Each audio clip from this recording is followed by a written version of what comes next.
LDF ഭരണം അത്ര മോശമാണ്. ഇത്രയും കാലം വോട്ട് കുത്തി കൊടുക്കും ജനങ്ങൾ. ഭരണകൂടം വന്നതിന് ശേഷമുള്ള വോട്ട് ആരാ? രാഘവൻ ജയിച്ചു തുടങ്ങിയതിന് ശേഷമുള്ള 4 കോർപ്പറേഷനിൽ ആരാ? 4 കോർപ്പറേഷൻ തെരഞ്ഞെടുപ്പിൽ ആരാ? രാഘവൻ ജയിച്ചു തുടങ്ങിയതിന് ശേഷമുള്ള 4 കോർപ്പറേഷൻ തെരഞ്ഞെടുപ്പിൽ ആരാ? സ്വാഭാവികമായിട്ട് മാറും.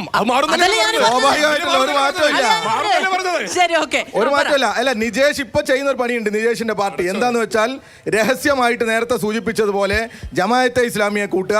ഒരു വശത്ത് ഇപ്പൊ ഇവിടുന്ന് മാഷോടൊക്കെ കുറച്ച് കയർത്ത് പറയുന്നുണ്ടെങ്കിൽ ഒരു വശത്ത് BJP ആയിട്ട് ഡീൽ ഉണ്ടാക്കുക. ഇങ്ങനെയെങ്കിലും ഡീൽ ഉണ്ടാക്കി എന്തെങ്കിലുമൊക്കെ നടത്താം എന്നുള്ള ഉദ്ദേശമാണ് ഇപ്പൊ നിജേഷിനും കൂട്ടർക്കും ഉള്ളത്. ഇത് വസീഫിന്റെ നാട്ടിലല്ലേ നടന്നത്?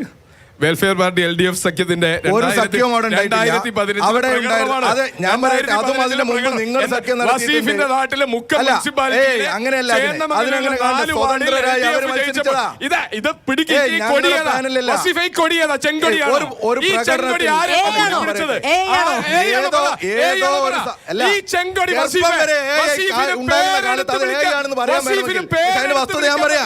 വസ്തുത ഞാൻ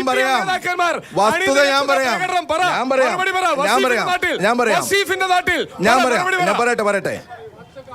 കേരളത്തിലെ നൂറുകണക്കിന് പഞ്ചായത്തുകളുള്ള ഈ കേരളത്തിൽ ഏതോ 1-2 പഞ്ചായത്തിൽ ഇങ്ങനെ ഒരു സംഭവം മുൻകാലത്ത് ഉണ്ടായി എന്ന്, അതും നീക്കുപോക്കുകളാണ്.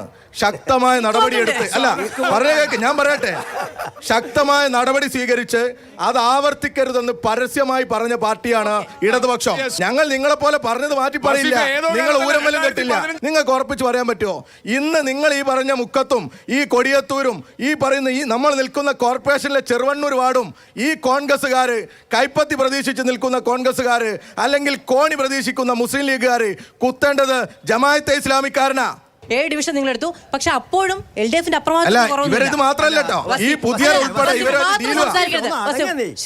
വസീഫെ, ഈ ചർച്ചയിൽ ഏറ്റവും കൂടുതൽ സമയങ്ങളാണ് മറ്റുള്ളവർ ഇന്റർഫറൻറ്റിലാണ് സംസാരിച്ചത്. ഞങ്ങൾ ആരെങ്കിലും പറയും ആള് കേൾക്കാതിരിക്കാനാണ് നിങ്ങൾ ഇപ്പോഴേ തുടങ്ങിയ ബോളം ഉണ്ടാക്കുക. ഒന്ന് കേൾക്ക്. നിങ്ങളിപ്പോൾ കുറേ 2 പേരും പറഞ്ഞില്ലേ, അല്ല നാട്ടുകാർ, ഇവർ 2 ഒരു മുന്നണിയല്ലേ? തരാതരം ഇരുകൂട്ടരും SDPIയെയും വെൽഫെയർ പാർട്ടിയെയും കെട്ടിപ്പിടിച്ച് ഉമ്മ വെച്ചും കാര്യം കഴിഞ്ഞപ്പം പുറത്തു പോയിട്ടുണ്ട്. നിങ്ങൾ ആരെ ഈ നാട്ടിൽ പറ്റിച്ചുകൊണ്ടിരിക്കുന്നത്?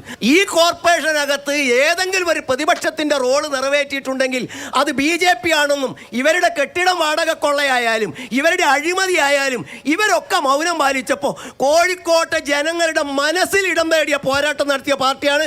അത് നമുക്ക് 13-ാം തീയതി വോട്ടെണ്ണുമ്പോൾ കാണാം. ഞാൻ പ്രേക്ഷകരെ ക്ഷണിക്കുകയാണ്. ഇന്ത്യയിലെ പള്ളികൾ സാധാരണക്കാരായ ആളുകളെ കൊന്ന് കൊലവിളിച്ച മണിപ്പൂർ പോലെയുള്ള സ്ഥലങ്ങൾ സൃഷ്ടിച്ച BJPക്കെതിരെ ഞങ്ങൾ ഏതു പാർട്ടിയുമായും കൈകോർക്കും. അതെ ഞാൻ പറയുന്നത്, ഈ മനുഷ്യരെ കൊല്ലുന്ന പാർട്ടിയെ ഇല്ലാതാക്കാൻ ഞങ്ങൾ ഒന്നിക്കേണ്ടടുത്ത്. പിന്നെ ഒരു കാര്യം, ഇതൊക്കെ പറയുമ്പോൾ കാശ്മീർ ഉണ്ടല്ലോ, കാശ്മീരിൽ ഞങ്ങളുടെ ഒരു നേതാവുണ്ട്, മുഹമ്മദ് യൂസഫ് തരിഗാമി. ചുറ്റിക അരിവാൾ നക്ഷത്ര അടയാളത്തിൽ കുൽഗാമിൽ നിന്ന് മത്സരിക്കുന്ന സമയത്ത് അദ്ദേഹത്തിന്റെ എതിരാളി ആരാന്നറിയോ? ജമാഅത്തെ ഇസ്ലാമിക്കാരൻ.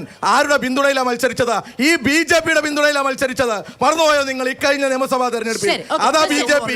തരാതരം ആരെയും കൂട്ടാൻ, അവർക്കെതിരെയുള്ളവരെ തകർക്കാൻ അവർ പരിശ്രമിക്കും.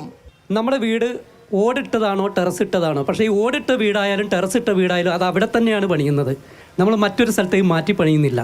എന്തുകൊണ്ട് പാളയം അതേ സ്ഥലത്ത് നവീകരിച്ച് കൊടുത്തുകൂടാ?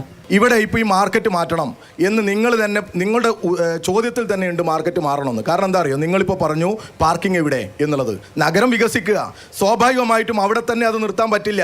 കുറച്ചുകൂടി ആ പ്രദേശത്തെ ഈ പറയുന്ന സൗകര്യങ്ങളിലേക്ക് അവിടെ കൊണ്ടുപോകണം. ഇവിടെയുള്ള ചരക്കുകൾ അങ്ങോട്ട് കൊണ്ടുപോകുന്ന സ്ഥലം, കോഴിക്കോടിന്റെ വിവിധ ഭാഗങ്ങളിലെ ആദ്യത്തെ ബസ് പാളയത്ത് വരുന്നത്, 2 ബസ് സ്റ്റാൻഡ് പാളയത്തുള്ളത്, അവിടെ സൗകര്യം ചെലുത്താൻ, അവിടെ പാർക്കിംഗ് ഉണ്ടാക്കാൻ, അതിനുള്ള മനസ്സാണ് വസീഫെ വേണ്ടത്. അല്ലാതെ